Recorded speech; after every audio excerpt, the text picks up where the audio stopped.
Last weekend was poor for my Premier League predictions, but I did manage to get a score correct, Everton drawing with Brighton, but there was only one other result that I got correct. Man City obviously going and beating Bournemouth. I was way off on the score, but one score, one result, which means the other 8 results were wrong.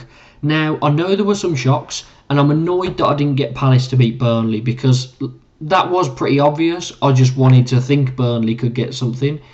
But the rest, 4 of the top 5 didn't win, City being the only one, because Newcastle beat Arsenal, Liverpool drew with Luton, Villa lost to Forest, Tottenham, that mental game, the craziest game I've seen in a while, lost 4-1 to Chelsea.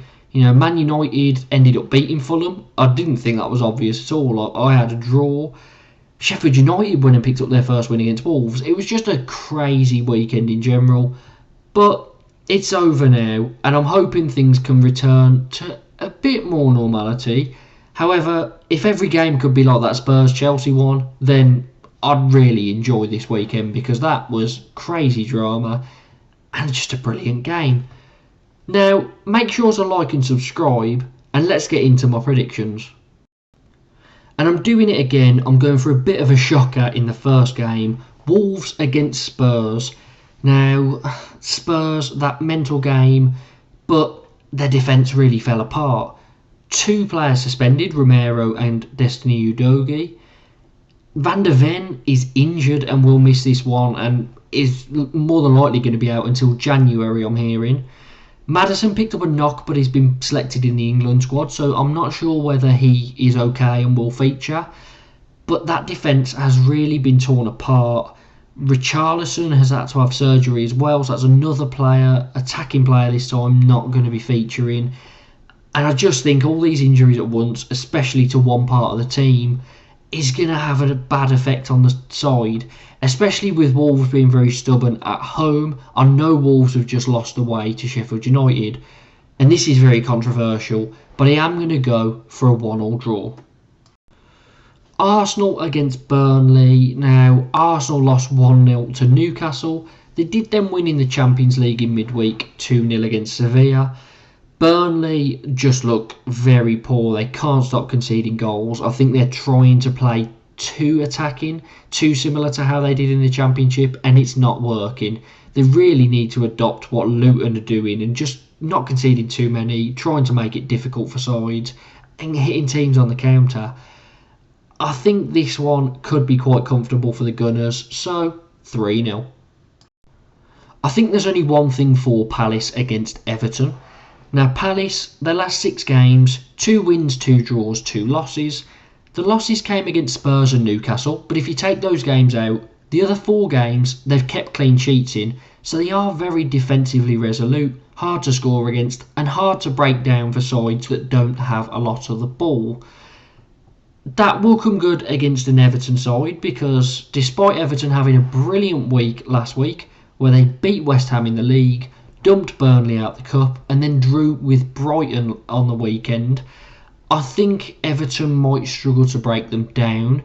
So this could be a very tight game. I'm tempted for a 0-0, but I am going to go for goals and a 1-1 draw. There may be another shocking prediction in here. I'm not sure how shocked you'll be by it though. Man United against Luton. Now, Man United have had an awful few weeks and a very poor start to the season really, but they still find themselves in the top 10. In the last few weeks, they've lost the Manchester derby 3-0, been dumped out of the Carabao Cup by Newcastle, the finalists that they met there last year, 3-0. They did beat Fulham on the weekend in a game that they really didn't deserve to win. They were very poor in that one. And then in midweek, 4-3 loss to Copenhagen. It's just going from bad to worse. They sit bottom of their Champions League group and are really going to struggle to get through. Luton, on the other hand, they do seem better at home. However, their only win has came away at Everton this season. They drew 1-1 with Liverpool last weekend at Kenilworth Road. Brilliant result. So whilst Luton are away, I am going to back them to get something here. I really want to be ballsy and go for all 3 points because I can actually see it happening. But I'm too scared to do that. I think the safe option, which is crazy considering it's Manchester United against Luton, the safe option looks like a 1-1 draw. Bournemouth against Newcastle looks like a pretty straightforward game. Bournemouth, very, very poor. 5 losses in their last 6 league games. So despite that 2-1 win over Burnley, they lost 6-1 at the weekend to Man City. They struggled to keep the door shut. Jeremy Doku was fantastic in that game, by the way. But Bournemouth are really, really struggling. Newcastle, a brilliant 1-0 win against Arsenal at the weekend. It was scrappy, the goal was controversial, but they didn't really look at risk of conceding. However, they do have more injury issues, Callum Wilson being the main one, who will not be featuring at the weekend. And Eddie Howe even joked that Dubravka's going to have to go in up front. So I was about to say in goal because that's usual, but up front Dubravka. So obviously it's a joke, but it really does show you that they are down to their bare bones at the moment. And Dortmund seem to be their kryptonite, which will really be frustrating Eddie Howe because they just can't seem to do anything against them. Now, for this one, I have got Newcastle winning it. I think they will be very comfortable here. So, I'm going to go for Newcastle to win 2-0. Villa take on Fulham, and despite Villa losing 2-0 last weekend to Forest, they were away, and that's not really their gig this season. They're brilliant at home, they've managed to win all their home games, and they've won 12 in a row. So, flying at home, I can't see that stopping here, because Fulham haven't won in their last 3 league games. They lost 1-0 last weekend to Man United, a game that, after watching most of it, Fulham really should have won, but didn't end up getting the goal. They're not clinical without Mitrovic. I can see that coming to haunt them. But Villa, I never trust to keep a clean sheet. So I will go for Villa to win 3-1. Brighton take on Sheffield United, and you'd think this is where Brighton get their mojo back, get their attacking forces working. 2 draws in a row against Fulham and Everton. Not great results, but sandwiched with that are 2-0 wins against Ajax in the Europa League. Now Ajax are pretty poor this season, but still good from Brighton to be getting those wins, keeping clean sheets. And to be honest, Sheffield United, despite getting their first win of the season, a 2-1 over Wolves, I've just got the feeling that Brighton are going to wipe the floor with them. So I will go for them to get one of those scorelines from the first few weeks. Brighton to win 4-1.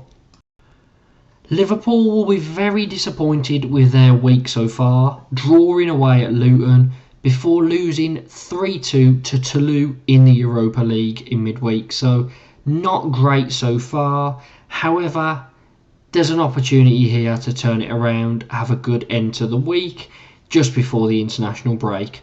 Now Brentford are going to be a tough task because 3 wins in a row, not sure where that's came from, but beating Burnley, Chelsea and West Ham. They've got their goal scoring boots back.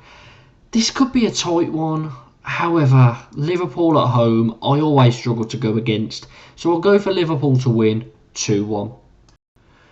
West Ham against Forest looks like a tight affair. West Ham have lost 3 Premier League games in a row, which is not like them, as they started very, very well. Forest, it surprised me when I looked, but in their last 8 games, they've only lost 2, and they've been against Man City and Liverpool, and then they've won 2 and drawn 4. They beat Villa at the weekend 2-0 at home. I've got a feeling this will be tight, but Forest have been drawing a lot recently, so I'll go for that again. A 2-2 draw. Final game, Chelsea against Man City. Now, I don't know about anyone else. Chelsea, I'm not convinced by. Despite them just beating the side that were top going into last weekend, Tottenham, 4-1, I'm not convinced by them. I mean, that performance was pretty poor from Chelsea's perspective. They lacked a lot of composure. They really struggled for some reason to stay on side. I know Tottenham were playing a high line, but they were playing it on the halfway line. All you had to do was run from deep and you were in. It's not like they had pace at the back. But for some reason, their very young side lacked a lot of composure. And it wasn't until, injury time where they finally got some winning goals, because Spurs were still, they scored a goal which equalised and it was marginally offside. Son got a one-on-one. This all comes in the 90th minute, and Chelsea were against 9 men. I'm not very impressed by that performance at all. I know it's a big margin. Nicholas Jackson got a hat-trick, but I'm just not really that convinced by it. Man City, very convincing. Their most convincing weekend last weekend with a 6-1 against Bournemouth. Doku with 1 goal and 4 assists absolutely smashed it. I've just got to go for City to win. I don't know if they're going to score too many because Chelsea defensively do seem quite good, but I'm going to go for City to win 2-0. So those are my predictions for this weekend's Premier League fixtures. Don't forget, it's the last weekend before an international break, unfortunately. Seems we just get into a run of it and then it stops again. But it's the last international break of the year, thank God. And December is always very, very busy. So it's going to be a good weekend. I can feel it. There's some brilliant games. Let's hope they're as entertaining as they look.